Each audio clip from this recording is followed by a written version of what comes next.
Mallenk Gnasher is one of those cards that you guys have been asking for me to do the math on for forever, ever since it came out. It has a passive that seems like it has some crazy potential. So what does the math say?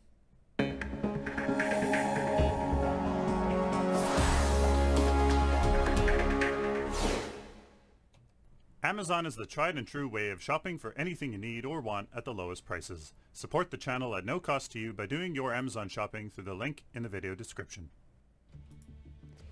Hello ladies and gentlemen, welcome to a Paragon Guide. I am Sylphin, where we're taking a look at the math behind Mallenk Gnasher.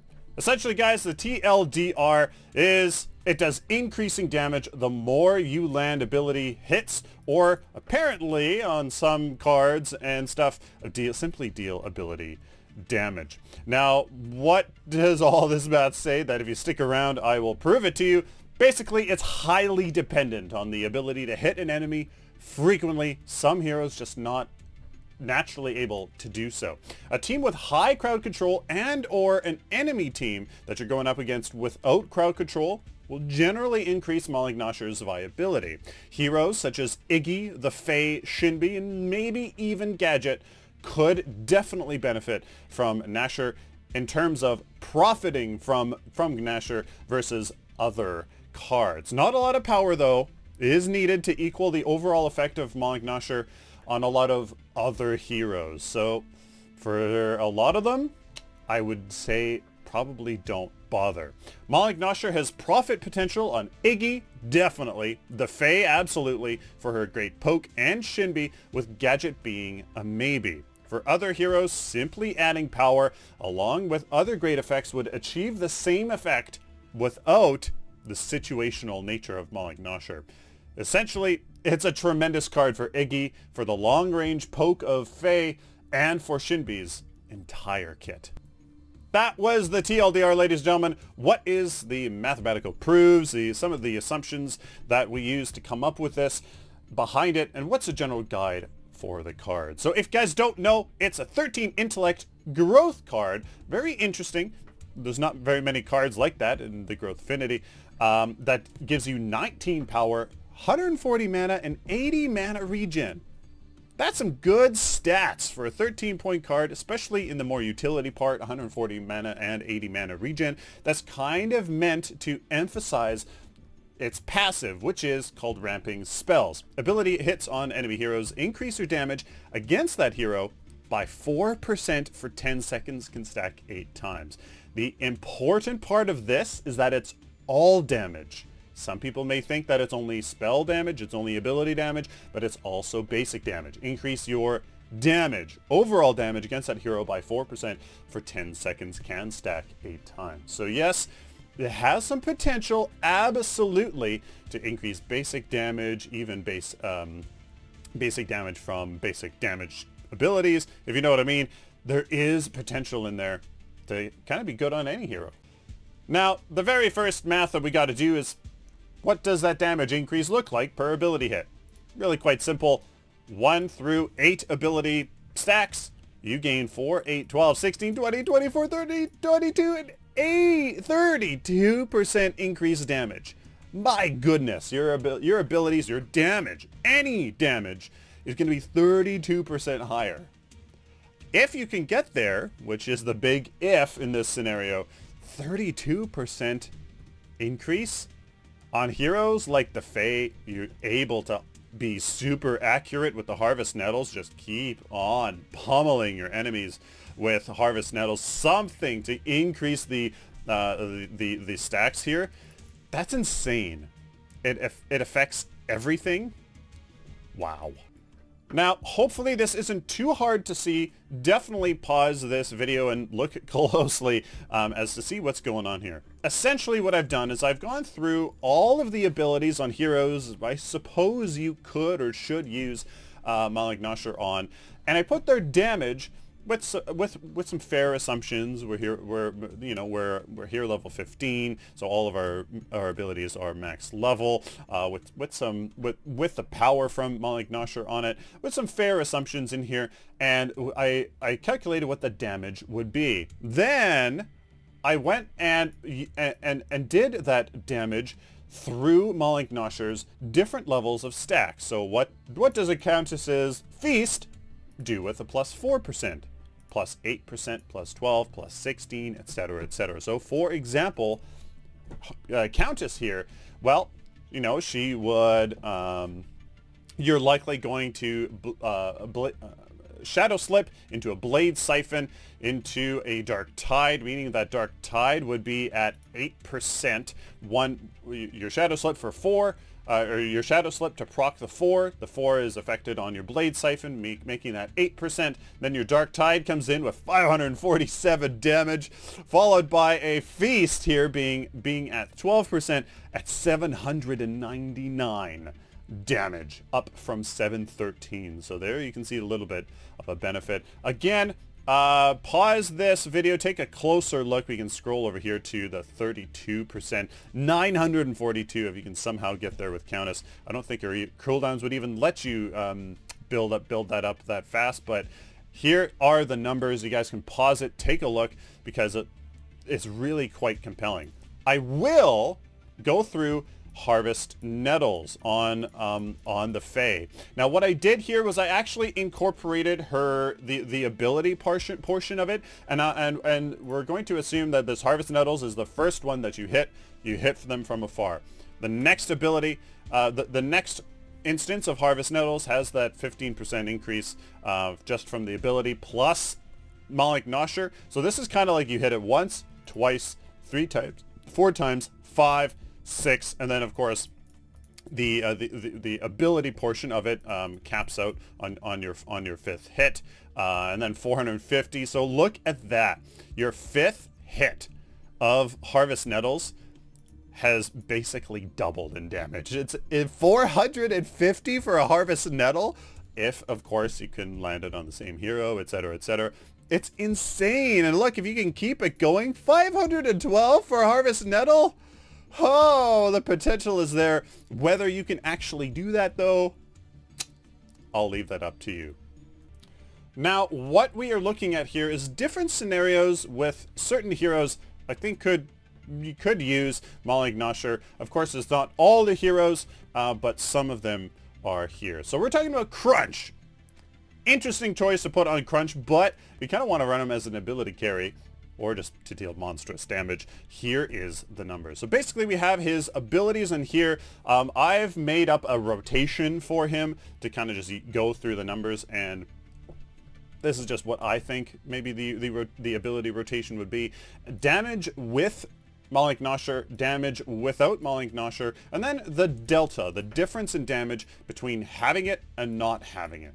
So as you can see, he uses a basic into a left crunch, into a basic, into a right crunch, basic, into a powered uppercut, and then a basic, left, basic, right crunch. Basically, he does his empowered state twice. That's essentially what it is. And, you know, when you run the numbers, he's hero level 15 with 19 power from Mallenk Gnasher. You get the total difference of 270 damage by the time that whole rotation is done. And when you divide that damage per the ability used, including his basic attacks, you get 64 extra damage spread out over all those abilities. So what I've done is I have used the scaling for his abilities and try to see how much power could you put on his on Crunch, and then through his abilities equal the same amount of damage over this rotation on Crunch. And it ends up being quite a bit of power. His basic attacks would need 64 damage. His left crunch would need, or 64 power. His left crunch would need 31. Right crunch would be 34. And his empowered right crunch would be 27 additional power. So as you can see, you would need a lot of power. Let's just face it. A lot of power on Crunch to equal Mallenk Gnasher in this scenario. Remember, if you can't do this entire scenario and get the benefits from Mallenk Gnasher, that the power here is going to be lower. So, yes, this is pretty much a perfect scenario. I mean, maybe you'll be able to do this. Maybe you'll use some more basic attacks. Remember that you do have a 10-second window for Mallenk Gnasher to keep proccing those stacks. So you know what? maybe this isn't too unrealistic, but you need a lot of power. So Mallenk Gnasher looking really good on Crunch. The next hero that we're looking at here should be no surprise to you, and that is Shinbi. Level 15 with 19 power from Mallenk Gnasher, and this is her rotation. As she's running up to the enemy, right before she reaches him, line tempo to start it off, into a basic, into a circle rhythm, as probably she's gonna get, you know, attacked at that point. Your circle rhythm starts going off every second. You have a basic in there followed by a circle. Your line tempo's up, line tempo, basic, circle. You use your rushing beat to catch up to the hero, basic them into a line, etc, etc, and then you finish it off with the 8 stack all kill. Yeah, I mean, a good Shinbi player is probably going to be able to do it. Maybe not all the time, but hey, this is a pretty darn good scenario. Damage without Mallenk Gnasher, 1142. Insane. With Mallenk Gnasher, of course, you are maxed out from Mallenk Gnasher here, as Shinbi's perfect hero for this card. It gets 1,507 damage. The total delta here being 699 damage delta between having Mallenk Gnasher and not having it. When you kind of see how many abilities that is, including those basics, your basic attack isn't technically an ability. You get 64, very similar to Crunch. So the basic through Shinbi's scaling, again, she needs 64 power. Her circle rhythm would need 19 power to meet that requirement. 51 power on line tempo, 51 on rushing beat, and only 8 power on all kill if she gets that 8 stack. So as you can see, Mallenk Gnasher, super good on Shinbi. The next hero in our scenarios is Gesh, level 15 with 19 power.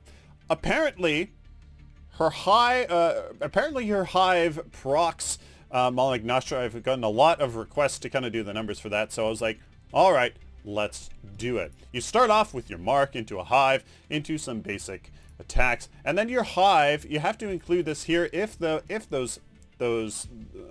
dot procs it, you're gonna have to include it.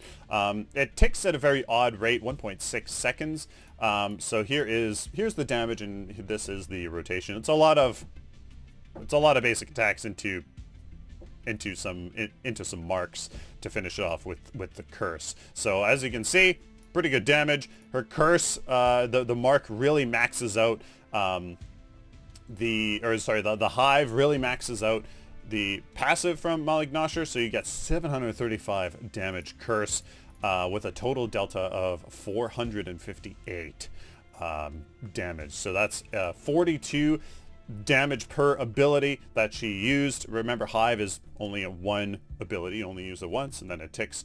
So she, you know what, I think she can probably match that. She does use a lot of basics. I mean, that's kind of dangerous as a short ranger caster, but Gesh, it doesn't look too tasty, to be honest with you. 22 power on her mark, you can easily get that power or the equivalent through other means. 14 power, 10 power on hive and curse. Yeah, that's pretty darn easy to get as well. And her basic is probably the biggest one here, 42. Yeah, you need a lot of power, but I mean, whether or not you're going to actually be able to use that basic that much, no. So then if you don't, then that just means you need more power on the other abilities, which you're going to have likely from other cards and stuff. So you know what, Gesh, yeah, the potential's there. You may have more success more often with other cards. Now, before we go on to the statements really quick, you're probably like, what about Iggy? What about maybe even Gadget? I think I don't even need to do the math on Iggy and Scorch. Plus, that is so situational and such a complex scenario. Like, how many turrets do you have? When do you put them down? How often do they attack? How often are you actually attacked? how much is Burning Sensation doing and when's the tick rate? Does that proc Mallenk Gnasher? Mallenk Gnasher is going to be procced by your turrets anyways. How many of them? When do you actually basic attack on the enemy that you're hitting? So focus those turrets to then how many were attacking that target anyway. So like, I'm sure you can understand that scenario is almost impossible to math out, or even just to make a fair assumption for it. Do you assume you have 4 turrets down anyways? Well, that's not very often. So I mean, Iggy and Scorch, it's obvious it's going to be amazing on Iggy and Scorch. I'm not doing the math.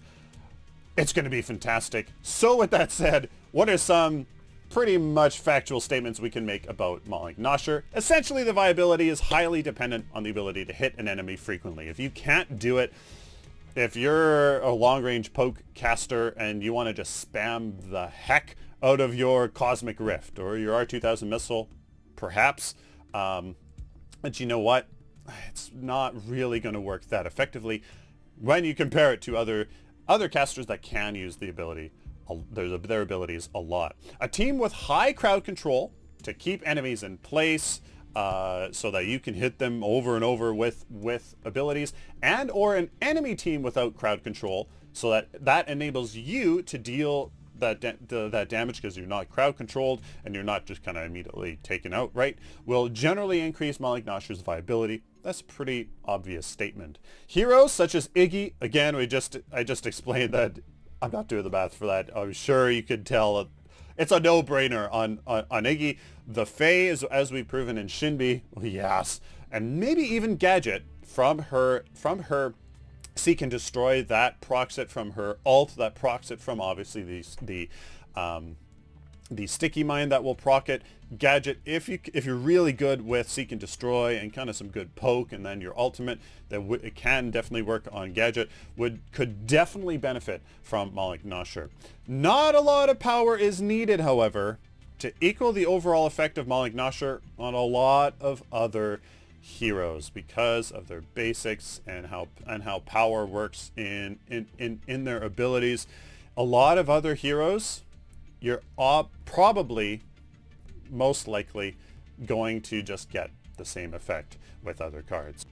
So some conclusions I will make about Mallenk Gnasher. It has profit potential on Iggy, the Fae, and Shinbi, maybe even Gadget. For other heroes, simply adding power along with other great effects, especially if you're a fighter, especially if you're a tank. I mean, there's way more cards out there that you want besides Mallenk Gnasher, would achieve the same effect without the situational nature of having to hit a hero with an ability over and over. Mallenk Gnasher, though, is a tremendous card for Iggy. Hands down, amazing damage card for Iggy, for the long-range poke on the Fae, and for Shinbi's entire kit. Let me know down in the comments, guys, what you guys think. It has some potential. On some heroes, it's just going to be mind-blowing. For others, may not be as good as you think. So try to maybe find some other cards out there that maybe fit in better with the role that those heroes are more naturally suited for. Let me know down in the comments, what success have you had with Mallenk Gnasher? Amazon is the tried and true way of shopping for anything you need or want at the lowest prices. Support the channel at no cost to you by doing your Amazon shopping through the link in the video description. Please like this video if you like it, dislike it, share it with the community. Of course, guys, subscribe if you guys like this content, especially if you found it useful. Please subscribe, as I have a lot of guides and tutorials and stuff coming out. So if you guys want help here on Paragon, please hit that subscribe button. Please check the video description for links to my website, merchandise store, Amazon affiliate link, and of course, follow me on all this social media. Until next time, like always, guys, stay optimistic and positive.